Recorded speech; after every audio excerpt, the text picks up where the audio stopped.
அஸ்ஸலாமு அலைக்கும் வரஹ்மத்துல்லாஹி வரகாத்துஹு. வாங்க இன்றைக்கி ஈஸியாக 1 மணி நேரத்தில் நம்ம சுவையான ஒரு ரவை இட்லி செய்யலாம். அது எப்படி செய்கிறத வாங்க நம்ம வீடியோவில் போய் பார்க்கலாம். நம்ம ஒரு அடுப்பை வச்சு பாத்திரம் வச்சுக்கிடுவோம். பாத்திரம் வச்சு அதில் 1 ஸ்பூன் எண்ணெய் ஊற்றிக்கிடுவோம். அதில் சட்டி சூடட்டும். கடுகு 1/2 ஸ்பூன் கடுகு போட்டுக்கிடுவோம். கடலைப்பருப்பு 1 ஸ்பூன் கடலைப்பருப்பு போட்டுக்கிடுவோம். அதுமாதிரி ஒரு 1/2 ஸ்பூன் உளுந்தம்பருப்பு போட்டுக்கிடுவோம். கொஞ்சம் லேசாக செவக்கட்டும்.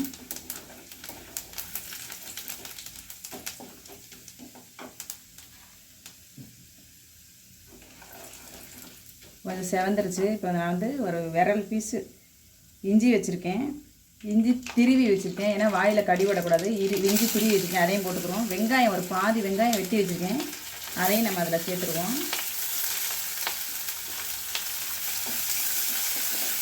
கொஞ்சம் லேசாக வதங்கினா போயிட்டு பச்சை மிளகாய், இந்த மாதிரி ஒரு பச்சை மிளகாயை நல்லா பொடியாக அரிஞ்சு வச்சுருக்கேன், ஏன்னா வாயில் தடிப்படக்கூடாது. அதனால் பொடியாக அரிஞ்சு வச்சுருக்கேன், அதையும் நம்ம அதில் சேர்த்துருவோம்.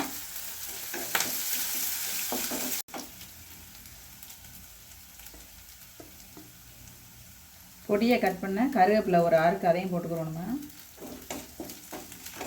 அப்புறம் ஒரு பாதி கேரட் திருவி வச்சுருக்கேன், இந்த அளவு ஒரு பாதி கேரட் திருவி வச்சுருக்கேன். இதை நம்ம அதை கூட சேர்த்துக்குவோம்.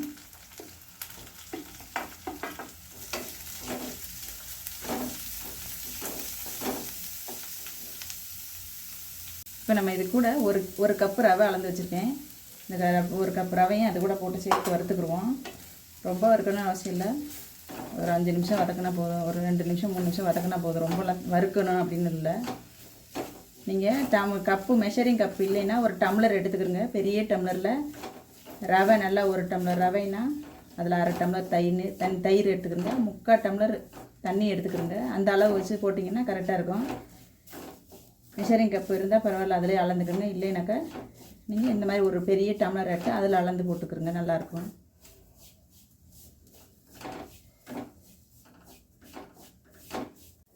ஒரு 3 நிமிஷம் வதக்கியாச்சு.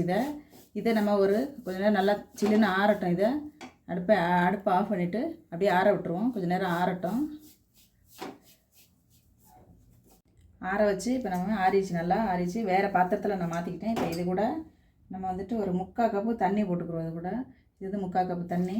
நீங்கள் அதே மாதிரி டம்ளரில் எடுத்திங்கன்னா அந்த மாதிரி கரெக்டாக எடுத்துங்க. 1 கப்பு ரவை, 1/2 கப்பு தயிர், 3/4 கப்பு தண்ணி போடுங்க. இது 1/2 கப்பு தயிர். இதையும் நம்ம சேர்த்து கலக்கி ஒரு 3/4 மணி நேரம் அப்படியே நம்ம கலக்கிட்டு ஊற வச்சுருவோம். இது ஊறின பிறகு தான் நம்ம கொத்தமல்லி தூவி உப்பு போட்டு நம்ம உப்பு சோடா போட்டு வேக வைக்கணும் இட்லி பாத்திரத்தில். இது அப்படியே ஊறட்டும். கெட்டியாக தான் இருக்கும். இது அப்படியே கெட்டியாக ஊறட்டும். அப்படியே நல்லா கலக்கி மூடி வச்சுருங்க. அவ்வளோதான், நல்லா கலக்கியாச்சு. இப்போ இந்த பக்குவத்தில் நல்லா கலக்கியிருக்கேன். இது அப்படியே இருக்கட்டும். நம்ம அப்புறமா 3/4 மணி நேரம் சென்று இதில் நம்ம உப்பு சோடா போட்டு நம்ம இதை இட்லி பாத்திரத்தில் ஊற்றி இட்லியாக வைக்கலாம். 3/4 மணி நேரம் ஊறட்டும், வெயிட் பண்ணுவோம். ஊறிடுச்சான்னு பார்ப்போம். இப்போ போதும், இந்த அளவுக்கு ஊறிட்டால் போதும். இப்படி தான் கெட்டியாக தான் இருக்கும் இது. நம்ம இப்போ இது கூட அரிஞ்ச கொத்தமல்லி, கொஞ்சம் கொத்தமல்லி ஒரு கைப்பிடி வச்சு கொத்தமல்லி சேர்த்துக்குருவோம். சேர்த்து அதுக்கு தேவையான உப்பை நம்ம அதில் சேர்த்துக்குருவோம். உப்பு நம்ம தேவையானது தான் பார்த்து போட்டுக்கிறோங்க. போட்டு கொஞ்சமாக சோடா மாவு கொஞ்சமாக போட்டுக்குருவோம். போட்டு லேசாக தண்ணி ஊற்றி கலக்கிறோம். ரொம்ப தண்ணி கெட்டியாக தான் இருக்கணும். இது மாவு ரொம்ப தண்ணியெல்லாம் இருக்கக்கூடாது, லேசாக கெட்டியாக தான் இருக்கணும். அது கொஞ்சம் லேசாக தண்ணி ஊற்றிக்கிறோம். ரொம்ப தண்ணி வேண்டாம், கெட்டியாக தான் இருக்கணும். இதுக்கு நல்லா கலக்கிடுவோம். இப்போ கலக்கிட்டு இட்லி பாத்திரத்தில் எண்ணெய் தடவிட்டு நம்ம இட்லி ஊற்றிடலாம். இது கலக்கியாச்சு. இப்போ நம்ம அடுப்பத்தை வச்சு இட்லி பாத்திரம் வச்சுக்கலாம். இட்லி தண்ணி கொதிக்கட்டும். அதுக்கெல்லாம் நம்ம தட்டில் எல்லாம் எண்ணெய் தடவிக்கிடுவோம். தட்டில் எண்ணெய் தடவிக்கிட்டு நம்ம ஊற்றி வச்சுருவோம். ரவை இட்லிக்கு மட்டும் நம்ம கரண்டியில் எடுத்து வச்சோம்னாக்கா சரியாக வராது. அதனால் நம்ம கையில் தான் இப்படி எடுத்து வைக்கணும். நம்ம ஏன்னா ரவை இட்லி ஸ்பூனில் எடுத்து வைக்க முடியாது. இந்த மாதிரி கையில் வச்சா தான், ஏன்னா இது மாவு கெட்டியாக இருக்கும். இந்த மாதிரி உருட்டிட்டு இந்த மாதிரி அழகாக வச்சு இந்த மாதிரி பண்ணிடுங்க, அழகாக இருக்கும். இந்த மாதிரி நம்ம எல்லா இட்லியையும் தட்டில் வச்சு ஒரு 10 நிமிஷம் நல்லா ஐஸ் பீட் வச்சு 10 நிமிஷம் நம்ம வேக வைக்கணும்.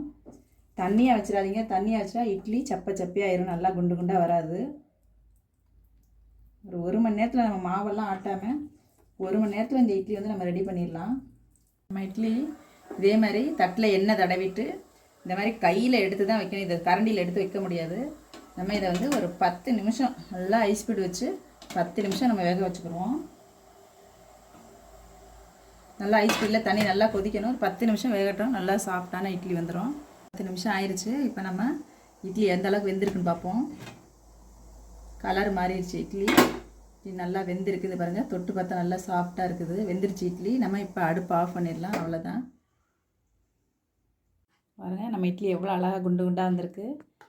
அவ்வளோதாங்க நம்ம இட்லி சாஃப்டாக, ரொம்ப சாஃப்டாக வந்திருக்குது இட்லி. இதுதான் நம்ம ரவை இட்லி. அழகாக கையில் எடுத்தே வந்துடும்.